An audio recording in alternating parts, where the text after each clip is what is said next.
Are you asking them to lope or trot? Huh?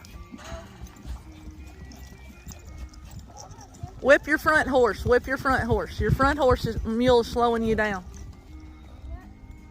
Whip. When you whip the horse in the front because she's the one slowing them down. If she's in a trot and the ones behind her are already in a lope, you need to whip the front horse, not the back horse. Or mule or whatever. By the way, I don't include sound on these, so I don't include videos where I'm getting on to y'all or stuff like that or telling you something. So don't think that. I promise I don't do that. There you go. And stick that stick out in her eye. Look, stick the stick out in her eye and don't whip her at first, okay? Give her the benefit. If you stick that arm out, that lunge whip is an extension of your arm. Stick it out when she tries to cut across, any of them. If they try to cut across, you just take that lunge whip and stick it out there at them.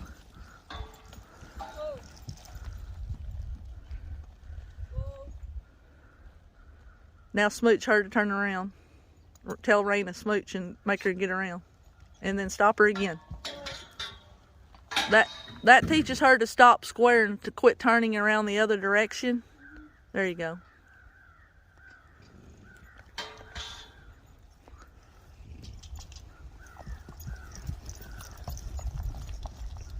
See, she just cut across again.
And like if you're telling them to cluck or trot and they speed up, you need to tell them easy.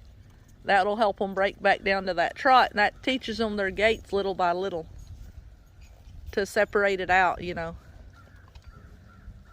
Like if you just want them to walk, you just cluck a really slow cluck and say walk.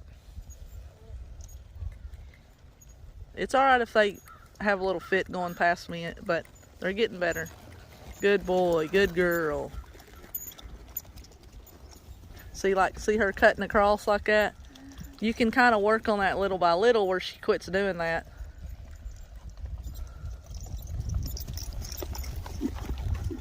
Now see where you want them to walk or trot, because they broke a trot without you clucking to them. If you want them to walk, make them stay in the walk.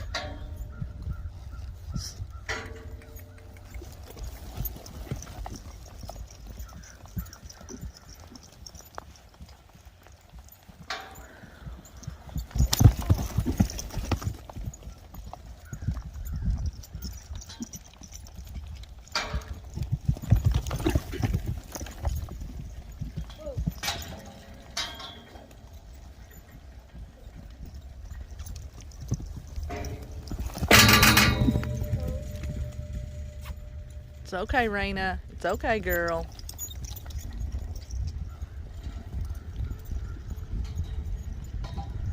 Now see, that time he figured it out and he went on through. That was good. Hattie's getting better with it too.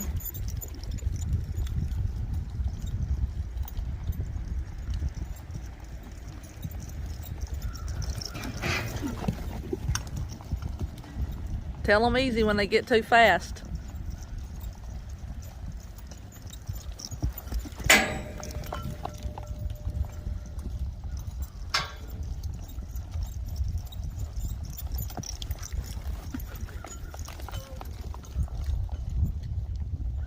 Make her turn around. And then just say whoa again, yeah, when she gets square.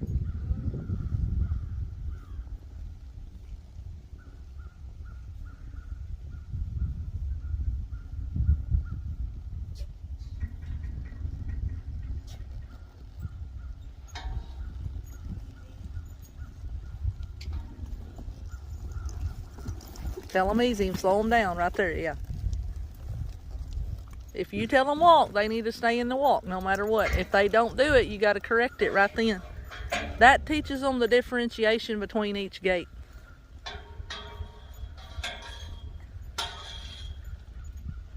Think about it this way, it's something that Naaman Buck taught me about. Like when I rode Jolene that time, he said if you'll tell her easy or whoa or stop, he said she'll immediately stop in her tracks because that's what I've taught her to do. And he's at that point he's right about that. If you have enough control in your verbal cues, when you get on their back and you get in a pitch, you can use that to your favor. Because it's familiarity is what it is for them.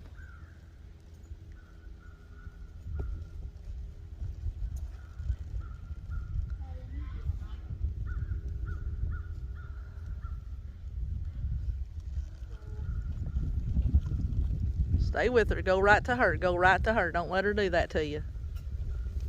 Separate them off and then try it again. Whoa, whoa. Separate her off.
You did a good job with her, Linda. I'm proud of you.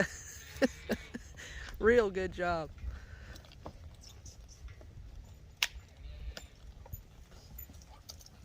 She's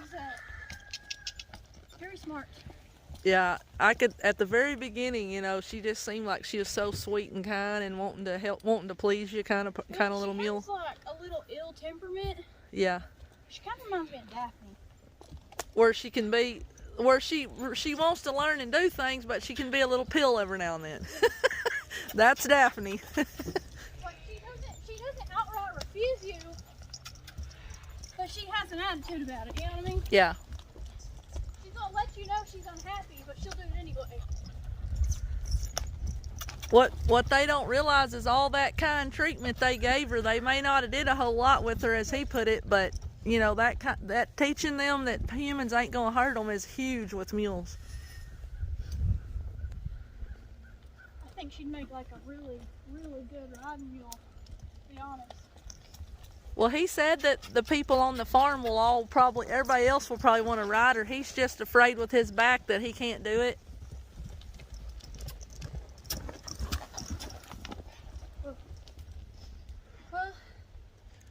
she's going, I think she'd be great at either one. She's willing to move forward. Yeah. So you don't got that slouchy thing that mules tend to do. Right. And she's not real, like, defiant against, like, how full she is. Like, she will, but she doesn't know that she could outpull me, you know what I mean? Yeah. Well, and the bit you've got that bigger twisted wire slide and gag, and that gives you enough bite to get the advantage. Probably what we'll need to do too is put that bit, that Sherry Servey bit that's got the square mouthpiece and them Dutton reins on her, and that'll help prepare a little bit too for the driving.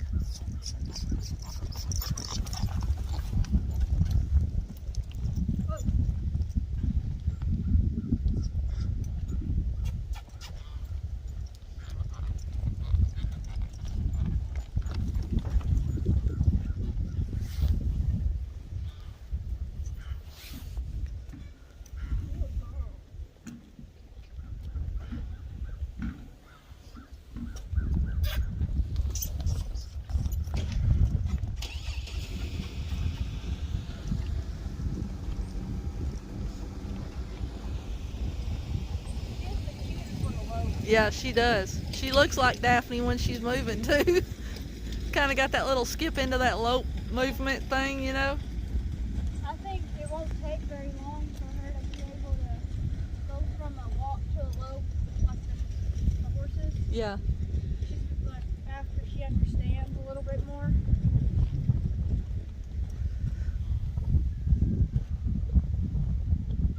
But I've just been really wanting to make it all a really good experience this first few rides. Because she did buck with Landon and I didn't want her to do that anymore. But I think when she bucked with Landon, it was out of fear. Well, that's one thing that we've got to teach him, is to learn to start putting things together to prepare them better, because you know you can't always ride that storm out on every mule.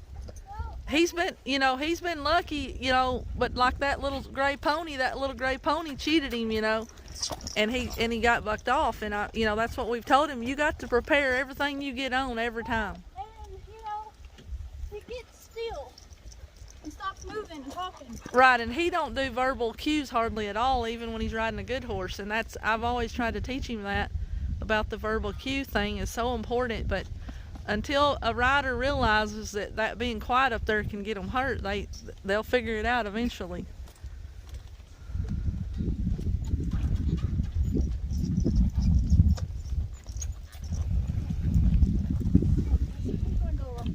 There you go.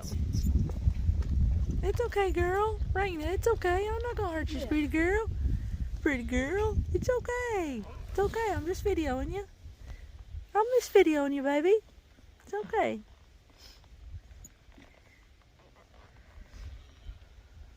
Good girl. The quarter turn thing will be kind of good. That's something you can like step her into, and then after you get her through this part, is start teaching her that quarter turning, because that'll help her. That'll help us on the driving part when we go to doing the drive lines. I think another 3 or so rides and she'll be like pretty soft. She'll have this picked up pretty good. Yeah, because you got to get through that, probably about a week of what you're doing, and then she'll start. You can put together and start getting them to put together doing them quarter turns. She's still like moving her feet a little. I mean, I like the way she's real free, but she's still moving her feet a little too much. It looks like she sometimes moves her feet to get out of the pressure. So what you're doing right there, that making her come to a complete stop and stuff like that, even when she's scared. But I would add some little obstacles in here when I'm working some of these ones that are kind of going to that next step, because then you can use them obstacles. You can put like 4 or 5 poles in here just without something scary on them, and get them to where they're kind of, some of them will duck around them and turn around them and all that while you're working them. But then when you go to ride them, you put you a few poles in here, like maybe 4, And they're pretty handy because you can use them to get them to turn, but you can also get them used to that PVC pipe and, you know, something a little different in there. It's basically about stepping their mind up more and more. Everything, you just keep adding, keep adding, keep adding. You know, the more you add, the more confident they get. It's just like the obstacles. When they start going through them obstacles, every one they eventually accomplish makes them that much better. But I always used a lot of obstacles in this round pen, like laying down a tarp and making them go over the tarp. You know, the tarp is huge. That's what a lot of people like to see because, you know, you deal with banners and things. If you go to some arena and ride or go to a play day or whatever you do, you know, you're going to have tarps and banners and things like that flapping in the wind. And I mean, you know yourself, it makes you nervous when you're having to ride one from here and then go somewhere where a lot of stuff's going to be going along. We've had really good mules when we go to Bishop and they ride like blooming idiots going over them manholes and, you know, through people and just around everything. So the more you can do to prepare them for all of what they're going to have to be looking at, the better off they'll be. This guy, Brian, has I've seen on his Facebook, he's got all kinds of little animals. Like I think he has like a zebu and he's got just like a menagerie of little stuff on his farm. So she's seen a lot already, probably just with that. Me and Landon ran into, I guess, his name's Mike, the guy that lives across the other lake. Uh-huh. He has 2 horses, a 2 and a 4-year-old. The 4-year-old's supposed to have been broke as a 2-year-old, but hadn't been rode much since. That he kind of wants to send to us. That's good. And Yeah. he has a daughter, she's 17, and a while ago she had a really bad horse wreck that put her in the hospital. Oh no. But she still wants to do it. Good. She doesn't have a lot of confidence. Right. And I told him we did ride lessons, and he's really interested in her doing ride lessons. That'd be good. Put her on stuff that, you know, good stuff, and let her kind of work her way back up. Well, he wants these. I think he wants these horses to be hers, but she's also had an accident. So I told him we had a lot of confidence builder horses that we use, and when we trained a horse, we included a lesson with that horse as well because we wanted them to understand where that horse was at. Yeah. So either way, whichever route, we informed him to get it. But he was real nice. He's one of the guys that hunts out here. Yeah, I think he's the one that runs the hunting club. Yeah. So his dad, the little old man that came and brought the bread to the chickens, and I met his wife. Yeah. That's his parents. I think his name is Mike Harper. What that sounds like. And the dad, so he's the one that I think it's either Bobby or Catherine or both have known for a long time. He may even be the one they went to school with. I can't remember, but. I know, but we talked to him for about 15-20 minutes out here while we were riding. Me and Landon were riding yesterday, Yeah. and he was real nice. He used to be a farrier, and he worked for a racehorse place, and he talked about how they'd pony him to break those 2-year-olds. Like they'd snug them up and someone would get on them. Yep. That's the way they did it. That's what Dale did whenever he was 18 for his grandpa. Yeah. He said that taught him more his whole life than anything he ever did, because you just didn't, you know, like he said his grandpa wouldn't give him an inch. He just like, get on it. He wouldn't let him warm them up or nothing, you know. It was a different day back then, you know, than what it is now.